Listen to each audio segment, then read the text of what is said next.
इस बीच सूरजपुर से बड़ी खबर आपको बता दें, प्रधान आरक्षक की पत्नी और बच्ची की हत्या कर दी गई। देर रात घर से अपहरण कर दोनों की हत्या की गई है। घर से 5 किलोमीटर दूर खेत में दोनों के शव बरामद किए गए हैं। एसपी सहित पुलिस टीम मौके पर मौजूद है। कोतवाली थाना इलाके की घटना बताई जा रही है। तो बड़ी खबर इस वक्त की सूरजपुर से, जहां पर डबल मर्डर का मामला सामने आया। देर रात घर से अपहरण कर जो आरक्षक है उनकी पत्नी और बेटे की हत्या कर दी गई है। घर से 5 किलोमीटर दूर खेत में दोनों के शव बरामद किए गए हैं। तो एसपी सहित पुलिस की टीम मौके पर पहुंची है और आगे की जांच की जा रही है। तो सूरजपुर से खबर, जहां पर डबल मर्डर हो गया है और लगातार हम भी देख रहे हैं कि छत्तीसगढ़ में क्राइम का ग्राफ किस कदर बढ़ता जा रहा है। इस बार सूरजपुर में डबल मर्डर की वारदात को अंजाम दिया गया। प्रधान आरक्षक हैं जिनकी पत्नी और बच्चे की हत्या कर दी गई। सबसे पहले उन्हें पहले घर से अपहरण किया जाता है, उसके बाद घर से 5 किलोमीटर दूर उन दोनों का ही शव बरामद किया गया है। फिलहाल एसपी मौके पर पहुंचे हैं। आगे की जांच की जा रही है कि आखिर क्या वजह थी, किस एंगल से जांच होगी, ये तो देखने वाली बात होगी ही, लेकिन IBC 24 पल की अपडेट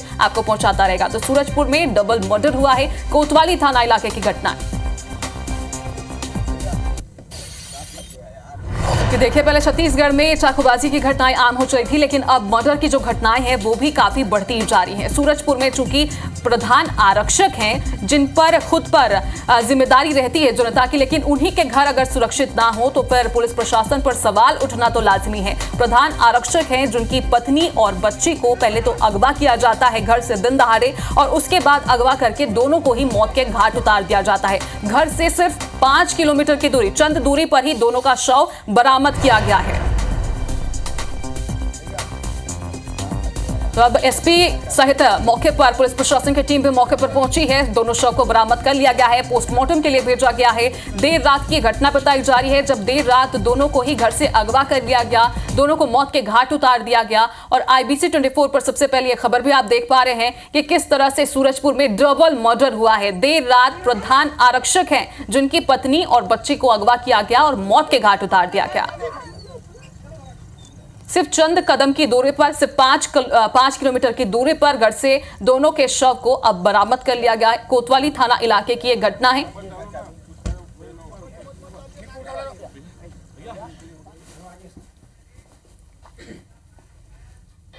तो वह फिर से रुक करेंगे सूरजपुर का, जहां पर प्रधान आरक्षक की पत्नी और बच्चे की हत्या कर दी गई है। सूरजपुर में डबल मर्डर की वारदात को अंजाम दिया गया है।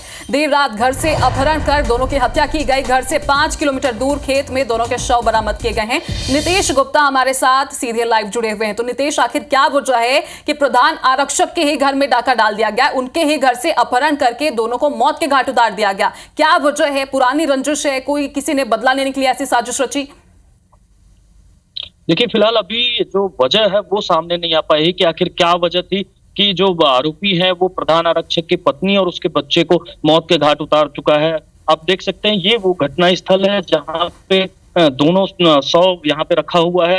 ये घटना बताई जा रही है कि देर रात में घर से दोनों को अगवा किया गया और उसके बाद फिर धारदार हथियार से हत्या करके ये दोनों शव यहाँ फेंका गया है। और वहीं आप देख सकते हैं उसके बाद जारी रहेगी। वहीं जो नगरवासी है तो कहीं ना कहीं देखने को मिल रहा है कि घटना घटित हुई है जी, लेकिन जो वजह है वो भी फिलहाल स्पष्ट नहीं हो पाया कि आखिर क्या कारण से ये दोनों को घर उतारा गया है। तो नीतीश, घर पर और कोई मौजूद था? प्रधान आरक्षक उस वक्त कहां पर थे? जी, मैं बताऊं, जो प्रधान आरक्षक है वो ड्यूटी पे थे। वो ड्यूटी में थे, कुछ आरोपियों की तलाश कर रहे थे, पतासाजी कर रहे थे, तो वो अपने ड्यूटी पे थे। घर में पत्नी और उनके एक बच्चे और प्रधान आरक्षक 3 लोग ही रहते थे। और चूंकि प्रधान आरक्षक ड्यूटी में थे, उस दौरान सिर्फ घर में पत्नी और उनके बच्चे ही मौजूद थे। जी, यानी कि नितेश, पोस्टमार्टम के बाद ही ये खुलासा हो पाएगा कि आखिर वजह क्या थी। फिलहाल बहुत बहुत शुक्रिया नितेश जानकारी के लिए।